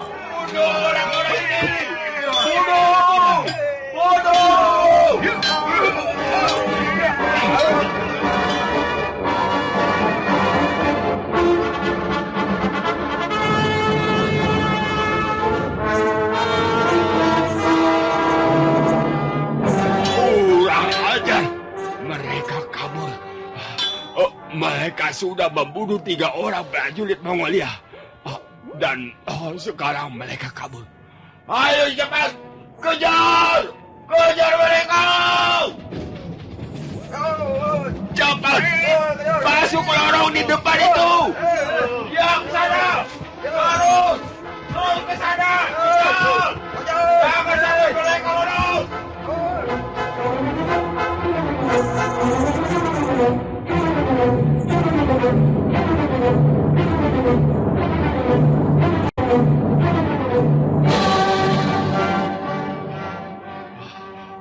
Nah, mau lari kemana kalian sekarang?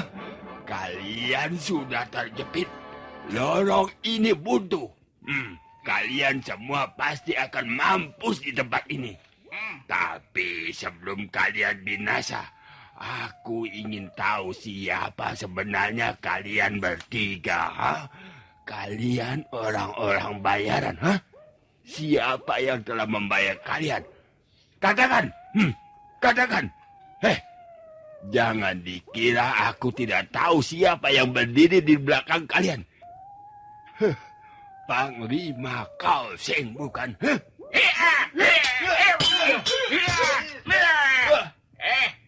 Mengci, jangan kau menuduh tanpa bukti yang kuat, Nanti setelah kalian menjadi bangkai, baru aku akan membuktikan di depan Kaisar.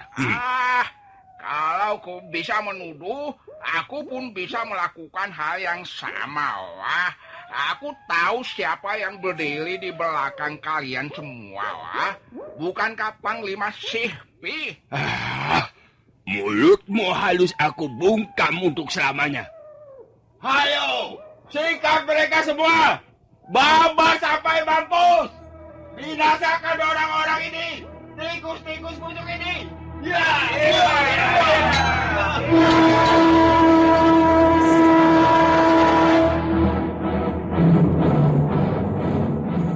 Kembali pertarungan berlangsung dengan sengit. Lorong itu memang buntu. Tak ada tembusan lain dalam istana kekaisaran. Dan tempatnya cukup sempit untuk bertarung 10 orang sekaligus. Keadaan ini membuat Mengci dan prajurit-prajuritnya justru merasa beruntung. Mereka terus merangsek. Empu Ranubaya dan 3 orang bercadar yang melindunginya merasa kerepotan juga akhirnya.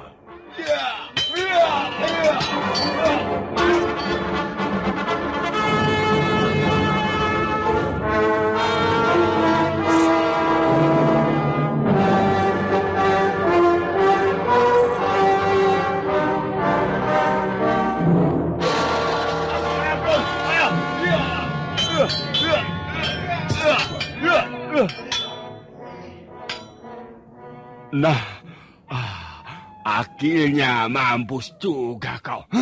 Lambungmu bobol terkena sabetan mata pedangku. Sekarang aku mau melihat wajah siapa yang bersembunyi di balik cadar hitam itu. Hei, prajurit! Buka cadar orang itu! Seorang prajurit maju ke depan. Tangannya dengan sigap menyingkapkan cadar hitam yang menutupi wajah orang yang sudah tak bernyawa itu.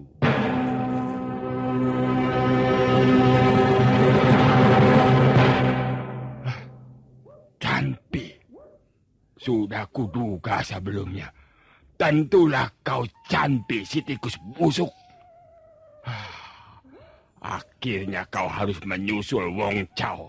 Mati di ujung pedangku. Iya, tapi itu salahmu sendiri, Canpi. Lupanya kau belum mengenal dengan baik siapa Meng Qi, ha? Sayang sekali si tua bangka dan 2 orang itu bisa lolos. Mereka melompati dinding batu yang cukup tinggi. Rupanya mereka mempunyai kemampuan yang patut diperhitungkan. Hei, kita jangan bingung seperti sapi ompong di tempat ini. Ayo kita susul mereka itu. Pasti belum jauh. Cepat, kita susul mereka. Ayo.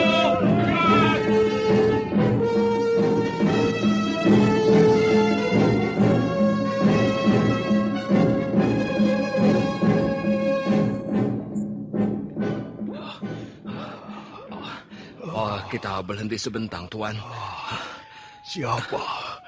Siapa kalian ini? Dan mengapa menolongku? Nama saya Lo Sisan. Dan ini istri saya, Mesin. Saya adalah kawan baik Panglima Kausing.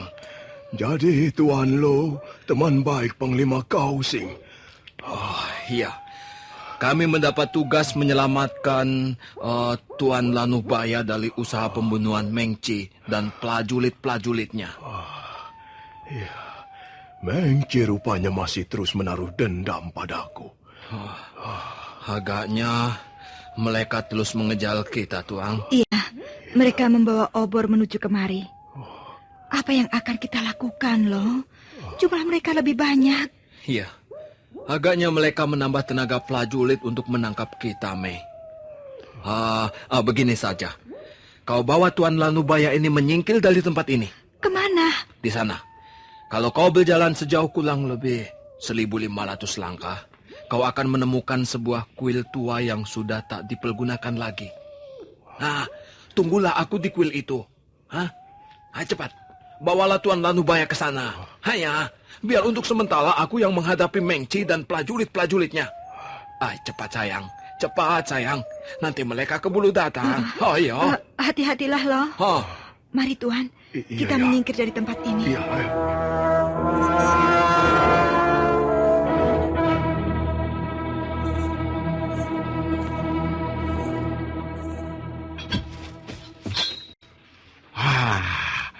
Setelah membunuh 3 orang prajurit, akhirnya kau harus menebus keberanianmu itu dengan nyawamu di sini. Temanmu Canpi sudah binasa di tanganku. Dan sekarang giliranmu. Apakah tidak sebaiknya kau menyerah? Di mana kau sembunyikan orang Singasari itu? Dia tidak mau bicara. Rupanya dia takut ku kenali suaranya. Baiklah. Kalau kau tidak mau menyerah, kami akan segera bertindak. Ayo, sergap orang itu. Jangan dikasih angin. Bunuh saja.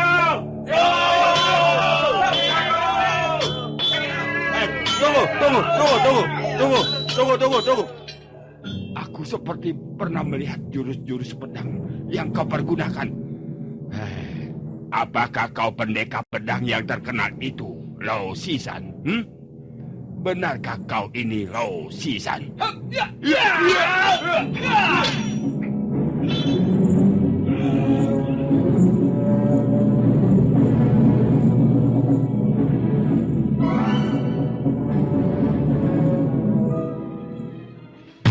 Jadi kalian gagal melingkup si tua Lanubaya itu karena ada yang melindunginya? Benar Tuan Panglima. Tapi kami sudah berhasil membunuh Canpil. Bukan Canpi yang menjadi sasaran kalian, tapi orang Singasari itu.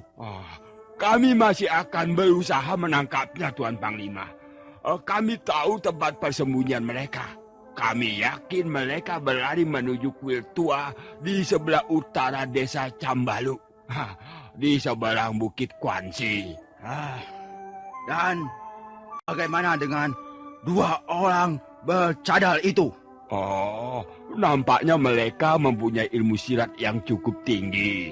Saya belum bisa memastikannya.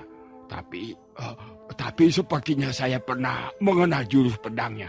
Kalau tidak salah, hanya pendekar Lo yang memiliki jurus pedang yang begitu cepat dan berbahaya. Apa katamu? Pendekar Lo. Pendekar Lo? Ya. Lo Sisan maksudmu? Benar Tuan Panglima. Salah satu orang bercadar itu sepertinya Lo Sisan. Iya. Ya, itu mungkin sekali. Panglima Kausing memang bersahabat dengan pendekar Lo. Tapi, apakah dia sudah gila, berani terlibat dalam peristiwa ini? Apalagi dia telah membunuh 6 prajurit Mongolia. Dia akan menjadi musuh besar pemerintah Mongolia. Dia akan berhadapan langsung dengan kekuasaan Kaisar Kublai Khan. Benar. Nah, sekarang aku tidak perlu ragu-ragu lagi. Cepat ambil beberapa orang prajurit lagi. 10 atau 20 orang. Malam ini juga, mereka bertiga harus bisa dibinasakan. Kaisar tentu akan memihak kepada kita. Baik Panglima. Saya akan berangkat.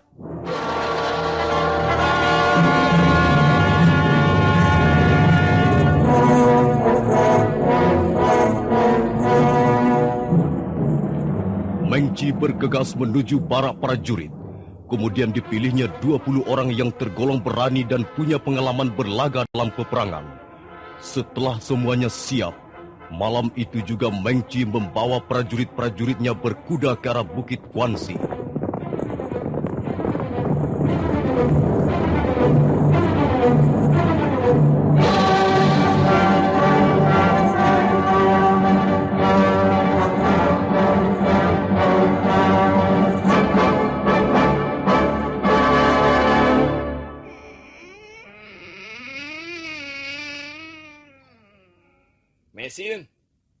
Mesin.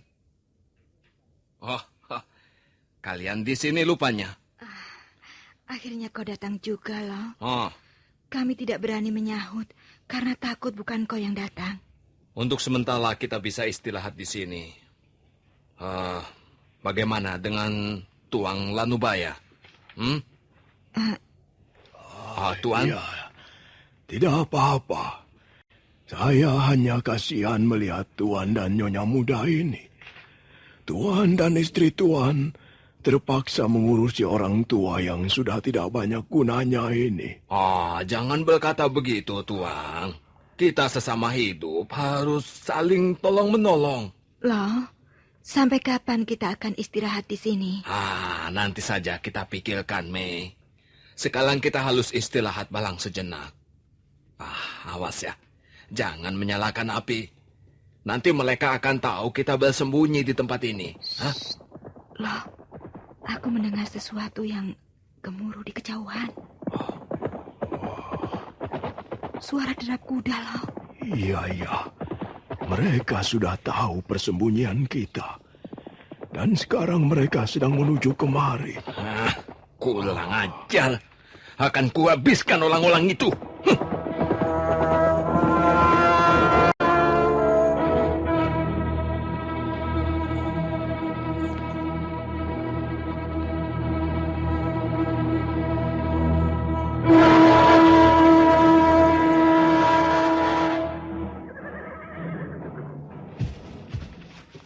Hai, tikus-tikus busuk. Ayo keluar dari persembunyianmu. Perlihatkan hidung kalian di depan kami. Prajurit-prajurit Mongolia. Jangan, Lo. Jangan. Mereka menganggap kita tikus-tikus busuk. Selama ini pendekar Lau tidak pernah menjadi tikus busuk. Akan kubinasakan orang yang bernama Mengci itu. Jangan. Jumlah mereka sekarang jauh lebih banyak. Kau akan kerepotan melawan mereka semuanya, Lo. Lebih baik kita lari. Hei! Kalian belum juga mau keluar. Kalian sudah kami kepung. Kalian tidak mungkin lolos. Kalian akan mati bersama tikus-tikus busuk itu. Jahanam orang itu. Sabar, Lo. Sabar. Ulang aja. Dia mau memancing agar kita keluar. Itu siasat. Jangan hiraukan. Iya, Lo. Jangan hiraukan mereka. Mereka licik. Mereka bermaksud menjebak kita. Lebih baik kita mencari jalan untuk melarikan diri dari tempat celaka ini. Bagaimana pendapat Tuang Lanubaya? Kita lari atau bertahan di sini, Tuang? Kalau lari, toh akhirnya akan tertangkap juga, Tuang. Apakah Tuan Lo bermaksud melawan mereka? Iya, terpaksa. Saya akan memberi kesempatan Tuang dan istri saya melarikan diri. Tapi memang keadaan sekarang lebih parah, Tuan. Jumlah mereka terlalu banyak. Tapi saya tidak punya pilihan lain, Tuan. Tunggu, Pendekar Lo. Kalau Pendekar Lo mau melawan mereka, pakailah pedang pusaka ini.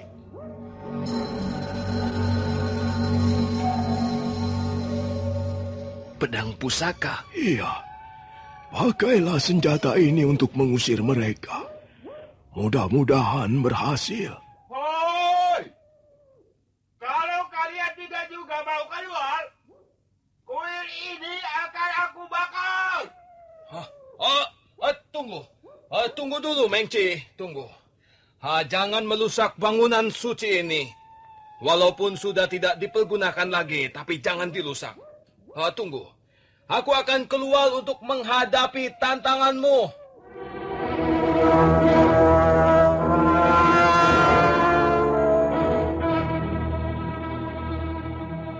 Mengci memang nampak sudah tidak sabar lagi. Tapi kemudian hatinya berdebar begitu melihat seorang laki-laki berpakaian sutra putih keluar dari dalam kuil. Pakaian laki-laki itu berkibaran tertiup angin malam. Sedang di tangannya tergenggam sebilah pedang yang masih terbungkus sarungnya yang amat aneh bentuknya. Laki-laki itu tersenyum menghampiri Mengci dan prajurit-prajuritnya yang sudah rapat mengepung kuil.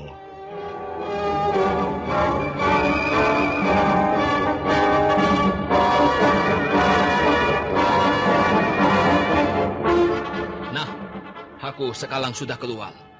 Aku bukanlah tikus busuk seperti yang kau sangka. Sekarang apa maumu? Apa? Lupanya benar dugaanku. Kaulah pendekar Lo yang terkenal itu. Sayang sekali. Malam ini riwayat pendekar pedang itu akan segera tamat. Lau Sisan, atau lebih terkenal dengan panggilan Pendekar Lau, hanya tersenyum tipis mendengar perkataan Mengci. Kemudian dia mundur selangkah, dan tangan kanannya meraba gagang pedang pusaka naga puspa.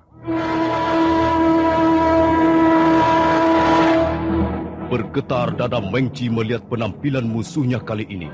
Belum pernah dia merasa gentar menghadapi seorang pendekar seperti sekarang ini.